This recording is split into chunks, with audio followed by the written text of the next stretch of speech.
For today's video, I'm going to do a service on the 47RE automatic transmission. Got 6 quarts of Castrol ATF4 here. That was the trans oil of the day, whatever's on sale. Narrow funnel. I've got some extra ATF4 in case we need it. Typically, you don't need more than 6 quarts. Some brake clean for the trans pan, a socket with a 13mm, and some shop towels. That's about it. It's really all we need here. What's interesting about this video is it's going to be the first time that I'm going to check out this transmission with it being over 400,000 miles. And there's the pan. I'm going to drop it, see what the oil looks like, see if there's anything in the pan.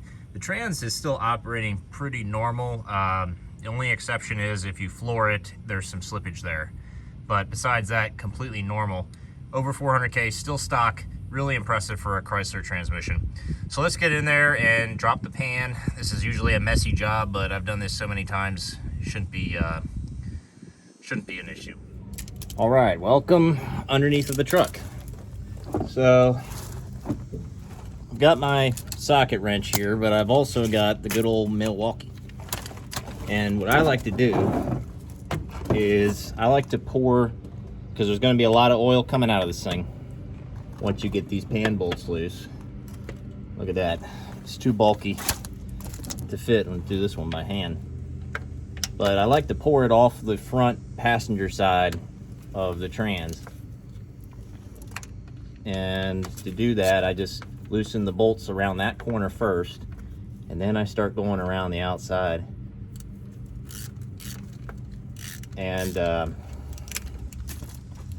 that's how I do it. It's got more of an edge on this corner, and at least on the 47 and 48 REs, they have the edge. The older transmissions are, you know, y'all probably aren't watching for that, but the old transmissions like the 46 RH or something like that, those ones had a different shape to the pan, and they didn't have that little edge that you can just pour off the oil. It's a shame that two things I would like to see on this transmission that I don't have is, number one, a filter that is exterior mounted and can be changed without dropping the pan, and a drain plug on the bottom of the transmission. I would say it would be fine to put in the owner's manual to tell people drop the pan every third oil change or something like that, you know, every 90K, and you're good. You know, besides that, you just drain the oil and change the exterior mounted filter, and that's it, and you'd be done in 10 minutes. Okay, resuming the film here because we're getting some oil to come down now. I'm having to do most of these by hand. I need to get some 1/2-inch socket extensions for the Milwaukee wrench because it's a 1/2-incher. And this oil is warm. The truck was just driven about 50 miles. And so you gotta be careful, but it's good to change it on a warm transmission. I think it helps the oil flow and vacate the transmission easier, just like with your engine. I do the same thing.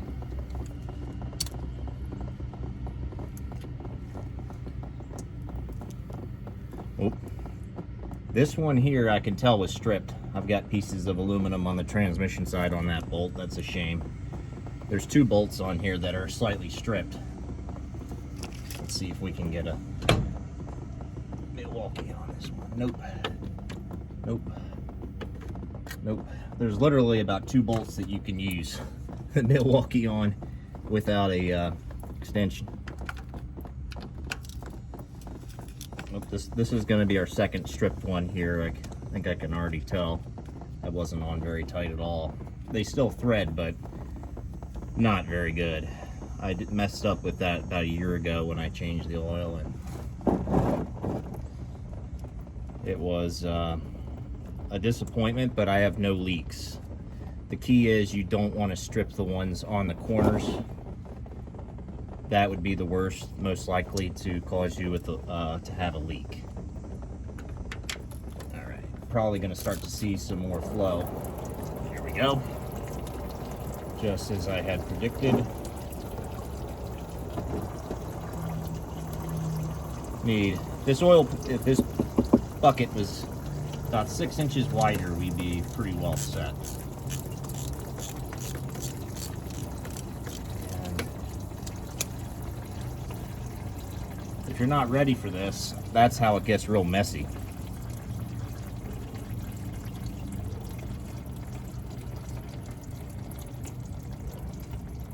And we're about at one point, so we're down to these final 4 bolts on the back side of the trans. I think as soon as you start taking 1 or 2 of these loose, and I'm not gonna take these ones out, I'm just going to loosen it like that. That was just a couple of cranks and it's already flowing faster. You do the same thing on the other side. Should pour off a little bit more before the whole dang thing comes down.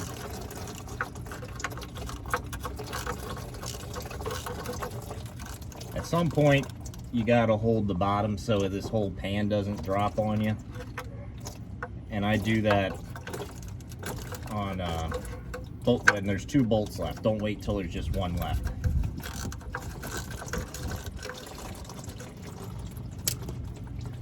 So, if you're doing this for the first time, expect this to be a very messy experience. I know it was for me.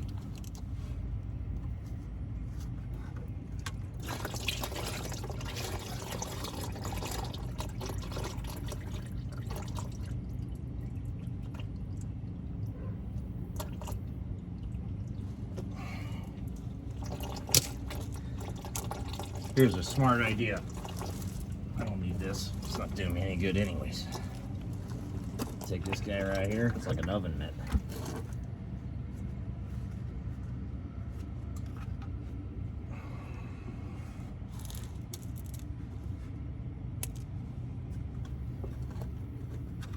One more left.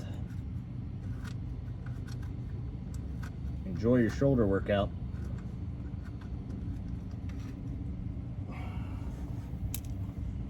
Ready?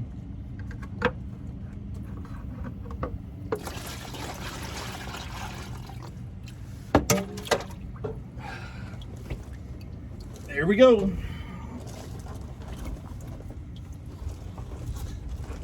Y'all can see the filter there. You can see plenty. There's some solenoids here. Electronics in pretty good shape. We'll let this drip off for a little bit and we'll pause the camera and take a look at the pan here. Okay, here's the pan. The oil, as you can see, is not completely black. It's dark, but it still has a reddish color to it. It's more of like a purplish color. And that's good. For 21,000 miles, if I didn't mention 21K on the oil, it's a year old. And if we're looking at basically fine material only. I'm not seeing any chunks on the magnet. So I will get this pan cleaned up with some brake clean and so forth. And here's our gasket. These are the gaskets they send me. I'll have to show you here in a minute the kit that I get. I've been getting the same kits every time over the last few years and they work out fine. So there's a gasket, it's replaceable each time. Okay, here we go with our pan. I'm just gonna dump this off into a bucket. Like so. Bring my bucket over here. Spray a little brake clean down.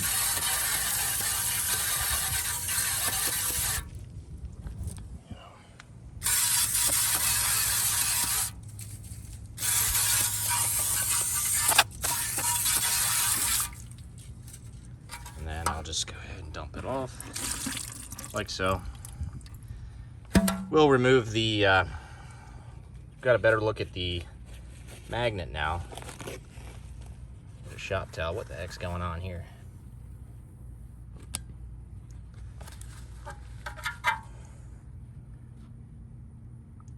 Not bad. All fine material there. No chunks at all. Sorry if I'm doing a terrible job filming. Hands are full right now. I need a camera person. You may see some gasket residue like this right here with some scraping with the scraper like so. You'll be able to get it off of there. Typically I don't really have that problem, although since this gasket's been on there for a year, it's probably why it started sticking a bit. But I'll go around the whole outside here and clean it up and make sure it's a smooth surface so that the next gasket has less of a chance of leaking. Well, that pan right there is nothing short of sparkling. Here's my filter kit that I get. I get this ATP automotive one. Comes with a gasket. This is not ours. This is the one we use. And what's cool about this gasket is at all of the tab locations there is a narrower hole so that when you put a bolt in, it holds the bolt. And there's 4 edges like that. And you can see this is the 4748RE one with the lip on the side here. This is at the front passenger side. This one has just a squared off edge, and then it's pretty much a rectangle besides that. And then we have our filter. So, and this is weird. I've never seen them send me one of these cork style gaskets. I've never seen that in a previous kit. But this is for like the 47 or 46RH. And then our filter. It takes 2 Torx bolts. We'll get under there and remove the old filter. Should have done that already. But let's get under there and see what we can do. Just to show you all how these bolts are there, you can see how the gasket's holding it in place. 4 different spots. Allows you to easily get this thing back on the truck. You don't have to worry about holding bolts and holding the pan at the same time. So really is a helpful thing. All right, we're now back under here. This is our trans filter here. This is a T25 bit on this little screwdriver thing. And there's these long bolts that screw into the filter. You can remove one, and then when you start on the second one, watch out for extra oil coming out. Let that drip off. This is why we should have done that already.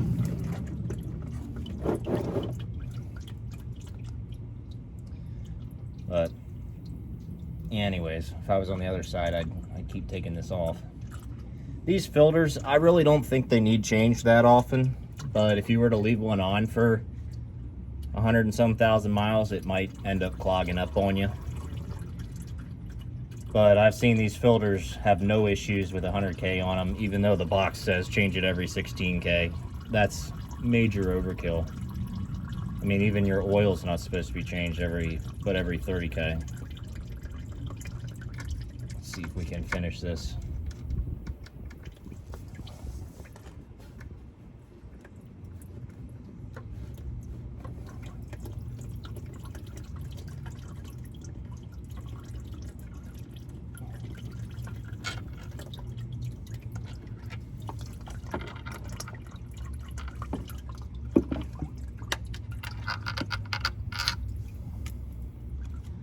I like to be careful not to, not to drop the filter. Now, while we're here, let's get our new one. New filter goes on like this, right in place, right on the bottom of the valve body.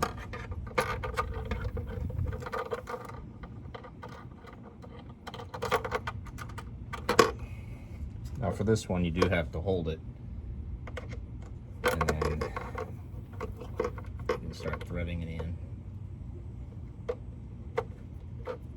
I get that one started, but not tight.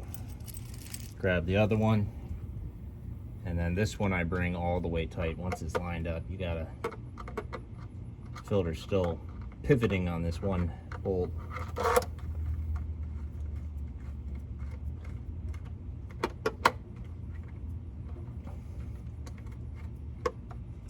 And these do not need to be very tight. Just a little bit snug, and that's it.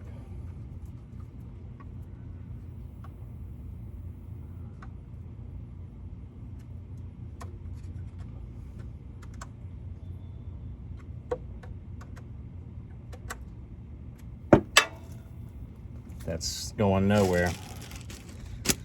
All right, it's pan time, and I mean, it's right here, so might as well leave the camera roll. Need more room.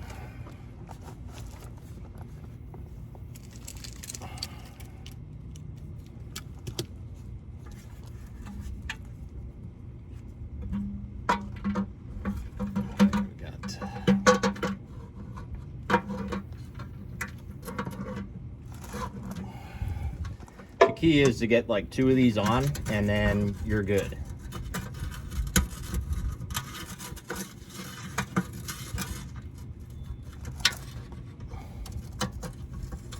Just like so. Boom, we've already got 2. And you go for the 3rd one. And by the time you get 3, all the holes are lined up on the pan. It's kind of like doing a diff cover. And once you get a couple, then they're all lined up.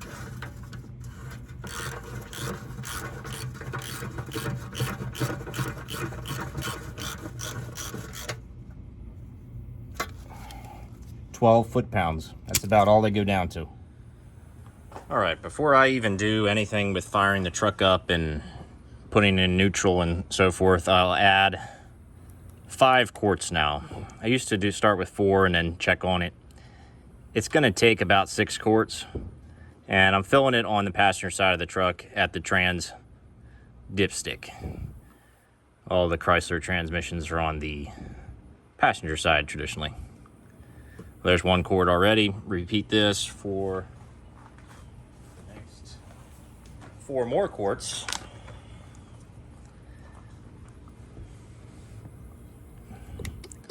And we'll fire the truck up and shift through the gears. Okay, here we are, fired up. So we got 5 quarts of oil in the trans. What I'm gonna do is move through some gears. Neutral's pretty important because the oil flows, but I'll go through the gears. It may not be necessary to go through this too many times, but oh, first is working now. Nice. It's intermittent, I guess. Neutral.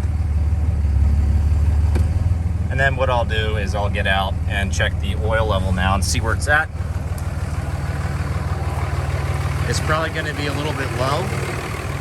As you can see, it's on the low side of the safe zone.